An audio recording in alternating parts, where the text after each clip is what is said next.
प्रभु सर्वशक्तिमान भगवान श्री हरि अनेकों अवतार ग्रहण करके बहुत ही सुंदर एवं कर्ण मधुर अर्थात कानों को प्रिय लगने वाली कथाएं लीलाएं करते हैं, वे सभी मेरे हृदय को बहुत प्रिय लगती है। हे गुरुदेव, यदि आप मुझे श्रवण का अधिकारी समझते हो तो श्री भगवान की उन्हीं लीलाओं का वर्णन कीजिए। श्री सुखदेव गोस्वामी कहते शिक्षित एक बार श्री कृष्ण के करवट बदलने का अभिषेक उत्सव मनाया जा रहा था। कितने हो गए थे भगवान? 3 मास। 3 मास का मतलब लगभग 90 दिन बैठता है, 81 दिन का भी ऐसा कुछ वर्णन है थोड़ा थोड़ा। ये भगवान 81 दिन के हो गए थे या 90 दिन के हो गए थे। उसी दिन उनका जन्म नक्षत्र भी था। ब्राह्मण लोग मंत्र पढ़ करके श्री कृष्ण का अभिषेक कर रहे थे। जब अभिषेक कार्य सब संपन्न हो गए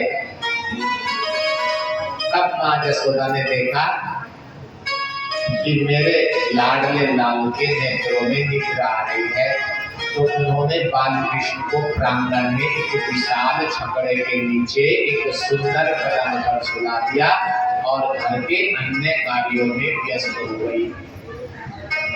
इधर जब श्री कृष्ण जागे, अब जागती बालक को तो भूख लगती है, स्तनपान का मन किया तो अपने नन्हे नन्हे चरणों को पटकना आरंभ किया। नन्हा सा पांव लगते ही विशाल छकड़ा उलट गया और उस पर रखे दूध दही आदि सब पदार्थ मटकी बर्तन सब फूट फाट गए। छकड़ा भी टूट गया, अस्त व्यस्त हो गया, किंतु उस छकड़े के उलटने का कारण किसी की समझ में नहीं आया। आता भी कैसे? जो राक्षस उस पर आकर के बैठा था वो शरीर रहित था, सबका सुर। भगवान ने ऐसी लात मारी, वो तो मरमुरा गया और उनका इतना वेग है वो सबका भी सकट भी पलट गया। लिखते हैं शिला विश्वनाथ चक्रवर्ती की बात, उसे सुनेंगे, बहुत आनंद में प्रसन्न है। ये कौन था? कहते हिरण्याक्ष का पुत्र था उत्कच, जिसे भगवान ने वराह रूप धारण करके मारा था। ऋषियों के आश्रमों पर जाकर के उत्पात करता था, उनको बहुत दुखी करता था। एक बार लोमस ऋषि के आश्रम पर जाकर वराह के सुंदर सुंदर वृक्षों को अपनी भुजाओं से अपने जंघाओं से नष्ट भ्रष्ट करने लगा। लोमस ऋषि ने शरीर रहित होने का श्राप दे दिया। जा, इतना अभिमान इस शरीर के ऊपर, जा शरीर रहित हो जा। अब उत्कच ने उनके चरणों पर गिरकर क्षमा प्रार्थना की। तब दयावश ऋषि ने कहा, वैवस्वत मनवंतर की 28वीं चतुर्युगी के द्वापर में जब स्वयं भगवान श्री कृष्ण आविर्भूत होंगे, उनके चरणों का स्पर्श करके तू मुक्त हो जाएगा। वही देह रहित किंतु अभिमानी उत्कच आज अवसर पाकर उस सकट पर आकर बैठ गया, जिससे सकट का एक पहिया थोड़ा नीचे दब गया। भारी तो था ही।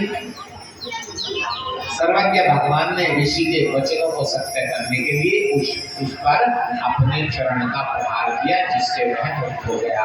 उसके हटते ही सकट का संतुलन बिगड़ गया। इधर बाल कृष्ण ने एक पांव सकट पर भी जमा के मारा। क्यों मारा? क्योंकि उस पर रखे दूध दही आदि पदार्थ उस असुर के स्पर्श से अपवित्र हो गए थे। ना खाऊंगा ना किसी को ग्रहण कर दूंगा, इसलिए वो मटके मुट्ठी सब फूट फाट गए। जसोदा मैया इतनी धोती है, इसे भी कोई है बात समझा और रोते हुए बालक को उठाकर स्तनपान कराने लगी और ब्राह्मणों से वेद मंत्रों के द्वारा शांति पाठ कराया और बहुत सी गैया लाला के निमित्त दान दी। अब यहाँ सीधे भगवान